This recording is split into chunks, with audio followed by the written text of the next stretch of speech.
drove 350 miles to make this video, but I'm not sure if I still feel the same way.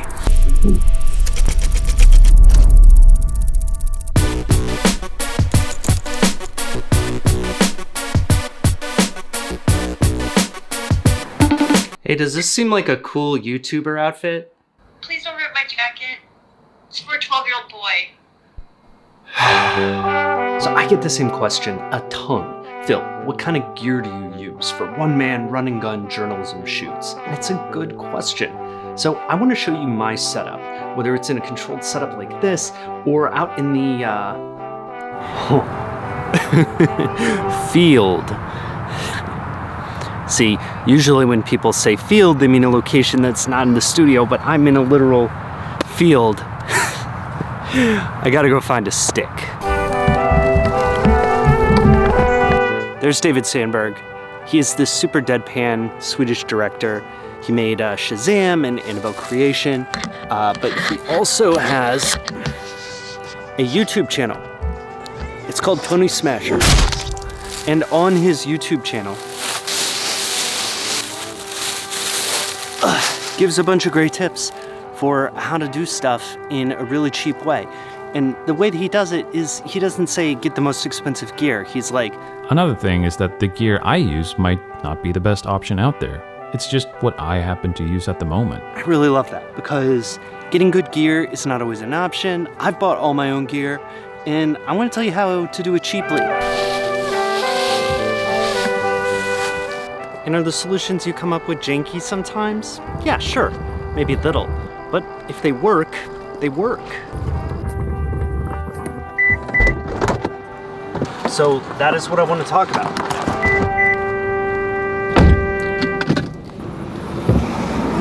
So I'm gonna split this up into 5 sections of gear. Now I'm gonna be one-man band gear operations that I really use in the field by myself.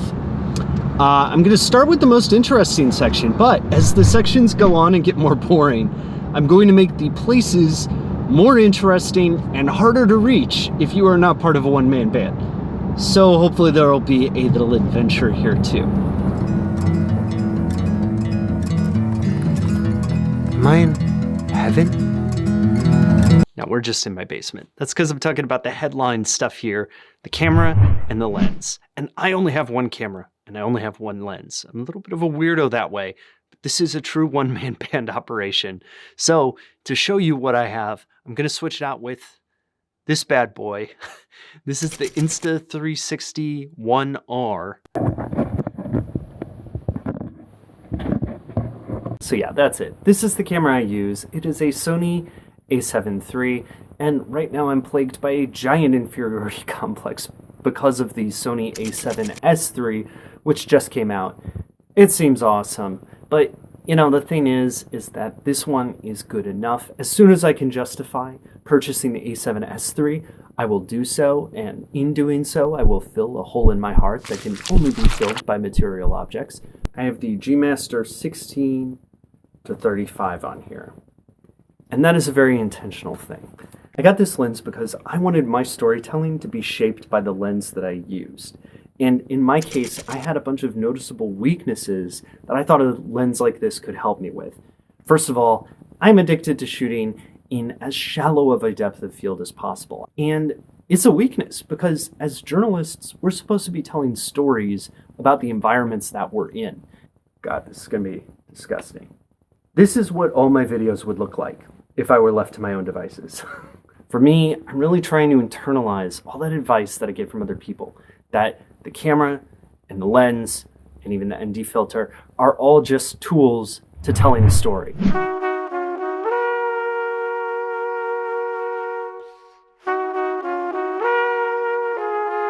Sorry, I had to stop pretending that the weather hadn't changed and that I'm not freezing right now. Very cold. This is a cheapo Amazon boom pole stand, and this is the boom mic that I use for almost everything. It's the Rode Video Mic Pro Plus. I think I got that all right. And it works great. It records on 2 channels so that there's a high and low channel, which gives me lots of flexibility in post, and it is directional. But what about if your subject is away from the boom pole?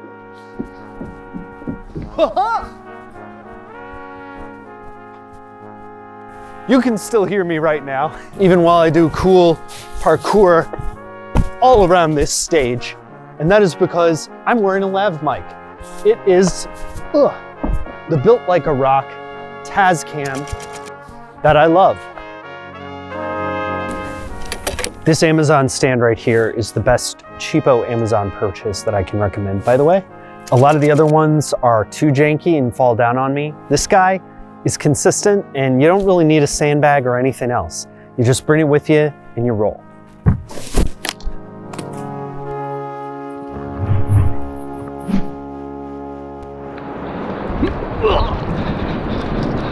I'm a journalist.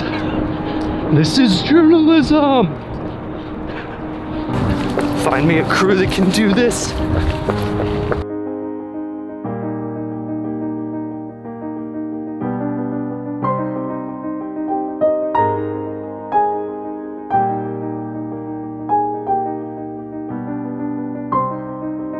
My Ronin is spazzing out right now, actually. Maybe I should leave it like this to give you a taste of how life really is. You probably knew this is what I was going to be talking about. I've got the Ronin S right here. It's a little embarrassing because they just came out with the new Ronin S2, which is even better and not outdated, but you know, this guy works. I use it typically for B-roll in the field. It works pretty well. Sometimes I think that a slider would be better for establishing exterior shots, but this thing is convenient. And there's an extra hack that I have, which I've propped it up on top of my super portable Manfrotto B-Free tripod. So I can have this standing up and just stand it up like a normal interview stick, or like right now, where I have it, my Ronin on there, on the tripod. And then I can pick it up, and I can go straight into gimbal mode without slowing down at all. So I recommend it. What song are we gonna play over this? So I look serious. Jazz, country, stock music, hip hop.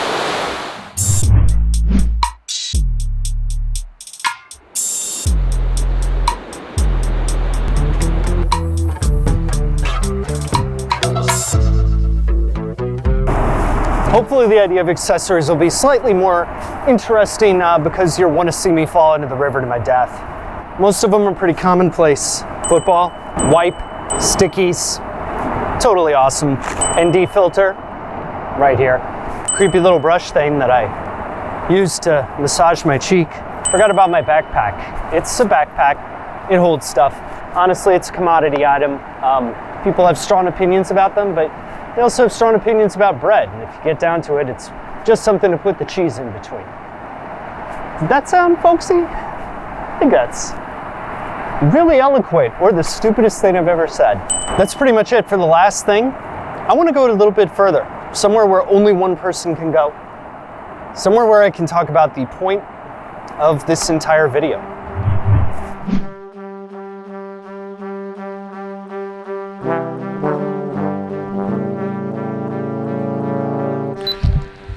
So I am circling the periphery right now. You can see it's fenced in, of Old Economy Village. This is the final home of the Harmonists, which is this society that was sort of in the sweet spot between religion and cult. Really, they're a cult, but everybody's just too nice to call them that. And their big idea, it is self-sufficiency. Does that sound familiar if you're trying to build your one-man band journalism gear setup? They have the beefiest squirrels here. Look how beefy that squirrel is. Hey, fat boy. They had a bevy of somewhat unusual beliefs, but among those beliefs were celibacy. And they were so self-sufficient that they became extinct. But Old Economy is not the end of the story. Old Economy becomes Ambridge, American Bridge, which becomes this.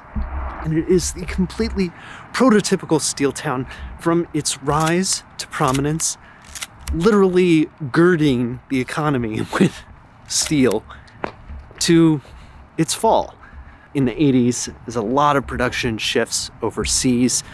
So does American Bridge. And so the very company for which Ambridge is named goes away.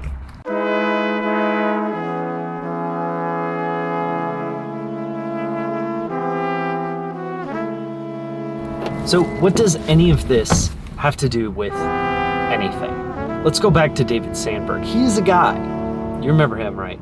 He is a guy who has worked for Ambridge. He has been in Hollywood making content, digging down in the content mines.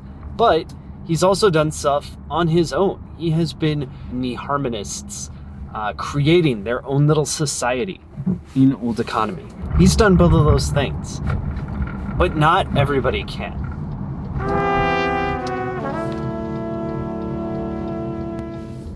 So this is the dilemma. Do you want to be in the harmonists creating this incredible society that dies out, or would you rather be working at American Bridge, impacting the entire world, and then the place we work for decides to pivot to doing something else, to working somewhere else? This is the dilemma. The dilemma is not what kind of gear should you get, how should you trick out your A7 III. It's what kind of producer do you want to be in an economy that is more uncertain than the one that faced old economy and the one that faced Ambridge? What are you supposed to do? I have no idea.